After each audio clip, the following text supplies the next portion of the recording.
नमस्कार, मैं हूं पवन त्यागी। पूरे देश में रामनवमी और हनुमान जयंती ये मनाई जाती है और हमेशा हर साल सदियों से उसके झांकी निकाली जाती है, मूर्ति को रखकर पूरे नगर में भ्रमण कराया जाता है। लेकिन दिल्ली में और दिल्ली के अलावा कई राज्यों में ये जो झांकी थी इसके ऊपर पथराव हुआ। दिल्ली दंगों को लेकर ओवैसी ने प्रेस कॉन्फ्रेंस की और मीडिया को बात करते हुए उन्होंने जो बातें की उससे एक बात बिल्कुल साफ लग गई कि ये जो इस तरह के हमले हो रहे हैं, इन हमलों के पीछे कहीं ना कहीं राजनीतिक लोग भी पीछे खड़े हैं। कहीं ना कहीं ऐसा लगता है कि पूरा एक ये षड्यंत्र है। नहीं तो एक बात समझिए कि जिस तरह से दंगा हुआ है, उस दंगे में जिन्होंने पथराव किया है उसको लेकर के जो नेता हैं, क्योंकि नेताओं के बयान से कम्युनिटी पर फर्क पड़ता है, लेकिन AIMIM के प्रमुख असदुद्दीन ओवैसी उन्होंने जब प्रेस कॉन्फ्रेंस की तो प्रेस कॉन्फ्रेंस में सीधे सीधे उन्होंने ये दंगों का दोष जो है वो गृह मंत्री अमित शाह पर मढ़ दिया। उन्होंने कहा कि जहां जहां सरकार चाहती है वहां दंगा होता है, जहां सरकार नहीं चाहती वहां दंगा नहीं होता है। और इसलिए उन्होंने जो दोष दिया है सरकार को दिया है। उन्होंने सवाल उठाया ओवैसी ने कि साहब जो जुलूस निकल रहे थे उसमें लोग तलवार लेकर क्यों चल रहे थे, पुलिस की परमिशन क्यों नहीं थी, और पुलिस की परमिशन थी भी तो उसमें जब तलवार थी तो उन तलवारों को लेकर सरकार ने, पुलिस ने कोई एक्शन क्यों नहीं लिया। अब ओवैसी जी से मैं पूछना चाहता हूं, ओवैसी जी इस देश में ताजिया भी निकलते हैं, पूरे देश में निकलते हैं, वो भी वर्षों से निकल रहे हैं। कई बार बिना परमिशन निकलते हैं, कई बार परमिशन होती है। जब परमिशन नहीं होती है, जहां परमिशन होती है, दोनों जगह उन ताजियों के दौरान भी इसी तरह से तलवारें लहराते हुए और नारे लगाते हुए कुछ लोग चलते हैं। आज तक कभी भी किसी भी दल के, किसी भी धर्म के लोगों ने इसके ऊपर आपत्ति नहीं उठाई, क्योंकि अस्त्र और शस्त्र लेकर के चाहे कोई भी धर्म हो, हर धर्मों के गुरुओं ने अस्त्र शस्त्र की विद्या को सीखा और सिखाया है। हमारे देश में पुरातन काल में तलवारें ही चलती थी, तो जो गुरु रहे हैं वो गुरुजन जो है, चाहे वो राम जी के गुरु वशिष्ठ थे, उन्होंने भी तीर तलवार चलाना, ये जो गुरु वशिष्ठ थे उन्होंने भी तीर धनुष चलाना राम जी को सिखाया। संदीपनी ऋषि थे, वो कृष्ण जी के गुरु थे, उन्होंने भी बहुत ऐसा सिखाया। परशुराम जी बहुतों के गुरु थे, उन्होंने फरसा रखा अपने पास में, और हमारे देवी देवता अस्त्र शस्त्र रखते हैं। जो सिखों के गुरु हैं उन गुरुओं ने भी देश की और समाज की रक्षा के लिए हथियारों को उठाया। और इसलिए हम देखते हैं कि जब भी कभी ऐसे धार्मिक उत्सव आते हैं सिख पंथ में भी, तो भी ये अस्त्र शस्त्रों का प्रदर्शन किया जाता है। ये किसी को नुकसान पहुंचाने के लिए या हमला करने के लिए नहीं होता है, लेकिन जुलूस के जुलूस निकल जाते हैं। कभी आपने सुना कि यहाँ सिखों के पवित्र पर्व पर जो सिख धर्म के जानने वाले लोग हैं वो तलवार भाले लेके चल रहे हैं और उन्होंने किसी निर्दोष पर हमला किया हो? कभी नहीं। कभी आपने सुना है इस देश में रामनवमी और जो कृष्ण जन्माष्टमी या हनुमान जयंती, इस पर अगर कोई जुलूस निकल रहा है किसी पे हमला किया है? कभी नहीं। लेकिन क्या कारण है कि जब ये जुलूस किसी मुस्लिम बस्ती से निकलते हैं, किसी मस्जिद के सामने से निकलते हैं, और ये भी हमेशा हर जगह नहीं होता। हनुमान जयंती पर अगर मैं उत्तर प्रदेश की बात करूं तो 800 स्थानों पर यह जुलूस निकला है और मस्जिद भी बीच में पड़ी है, कहीं किसी ने पथराव नहीं किया। तो वैसी अगर कह रहे हैं कि सरकार जहां चाहती है वहां दंगा होता है, तो उत्तर प्रदेश में तो बीजेपी की सरकार है, योगी जी की सरकार है। और उन जो ये हनुमान जयंती पर जो 800 जगह यूपी में ये जुलूस निकला है, ये भी जय श्री राम के नारे लगा रहे थे, जय हनुमान के नारे लगा रहे थे, और इनके हाथों में भी तलवार थी। लेकिन ओवैसी जिस तरह की भाषा बोल रहे हैं और जिस तरह का बयान उन्होंने प्रेस कॉन्फ्रेंस करके दिया है, ये बता रहा है कि ओवैसी चाहते हैं कि इस देश में धार्मिक उन्माद फैले और दंगे फैलें। क्योंकि ओवैसी ने एक विवादित बयान दिया है। उन्होंने कहा ये तलवार तक सीमित नहीं रहे, उन्होंने कहा कि मस्जिद पे लोग झंडा लगा रहे थे, झंडा लगाने की कोशिश कर रहे थे। पत्रकार ने काउंटर सवाल किया कि झंडा तो हमने देखा नहीं, तो कहते हैं तुम्हारा जो कैमरा है वो अंधा है, एक आंख का। मतलब पत्रकारों पर भी सवाल उठा दिया कि तुम्हारा कैमरा एक आंख का अंधा है, वो एक ही आंख देखता है, जिसको पत्थर फेंकते दिखते हैं, तलवार चलाते दिखते हैं, गोली चलाते लोग दिखते हैं, लेकिन जो हनुमान जयंती ले जा रहे जुलूस थे उसके अंदर की तलवार आपको नहीं दिखती।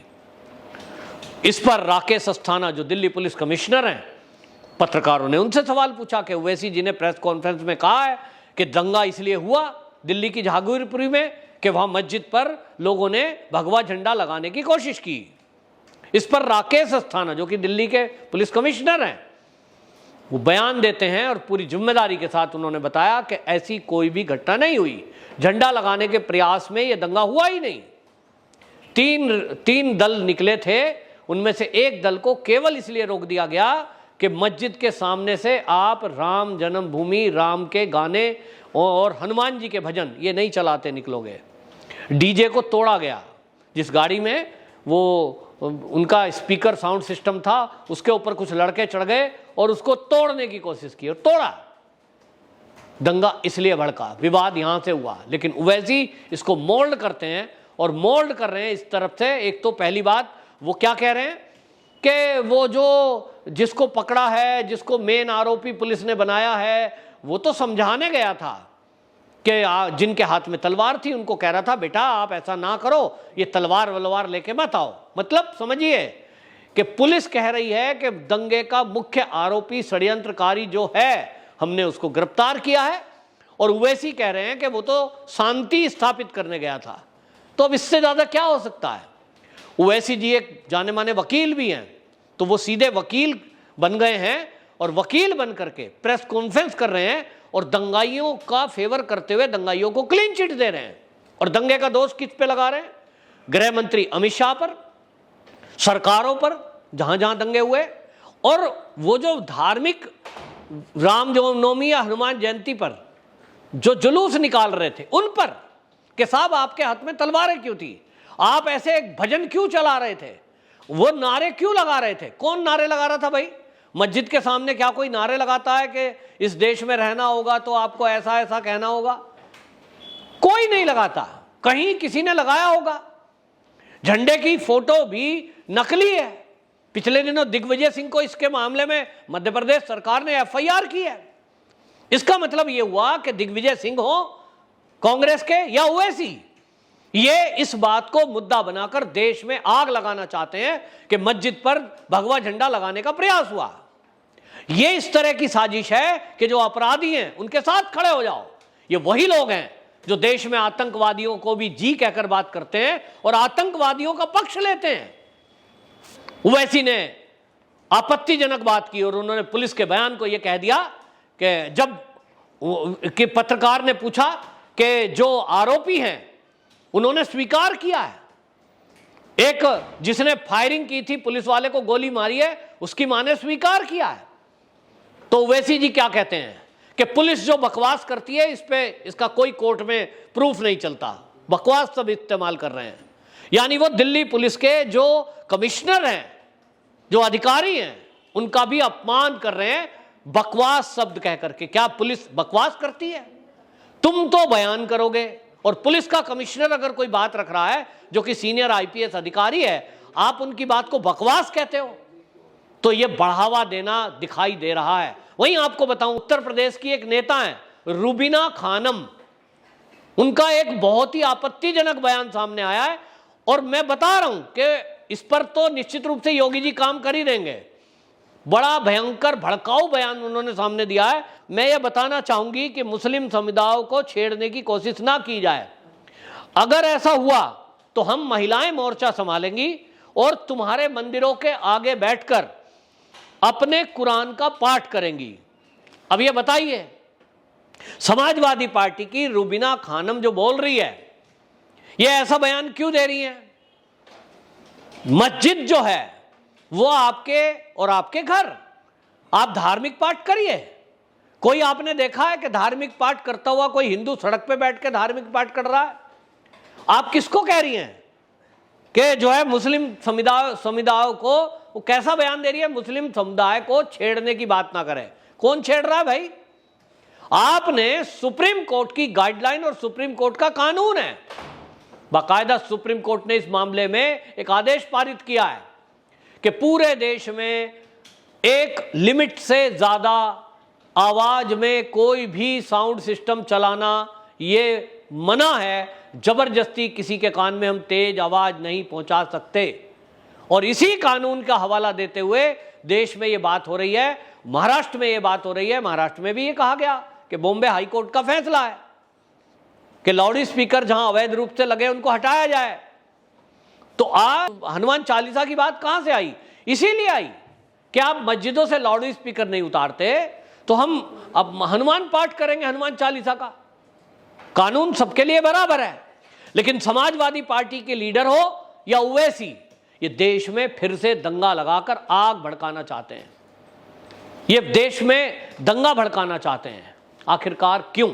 ये अपराधियों में होना तो ये चाहिए था, ओवैसी हो या कांग्रेस हो, इनको कहना चाहिए था कि जिन्होंने गलती की है उनके खिलाफ पुलिस कार्रवाई करे। और आपको यहां यह भी बता दूं कि दिल्ली पुलिस ने बाकायदा जिन्होंने बिना परमिशन जुलूस निकाला था हनुमान जयंती पर, उनके खिलाफ भी एफआईआर दर्ज की है। यानी पुलिस निष्पक्षता से काम कर रही है। लेकिन ओवैसी जैसे नेता, रूबिका खानम जैसे नेता, ये पुलिस के प्रोसेस पर और सरकार पर सवाल उठाकर कहीं ना कहीं दंगाइयों को क्लीन चिट देने का काम कर रहे हैं और देश में भड़काऊ बयान देकर ये कहीं ना कहीं आपस में लड़ाने की एक साजिश है ताकि इन लोगों की राजनीति चल सके, जो बहुत खतरनाक है। सरकार को ऐसे नेताओं के खिलाफ भी कार्रवाई करनी चाहिए जो इस तरह के उल्टे सीधे बयान दे रहे हैं, वरना इस तरह के दंगों को कभी भी रोका नहीं जा सकता। वंदे मातरम।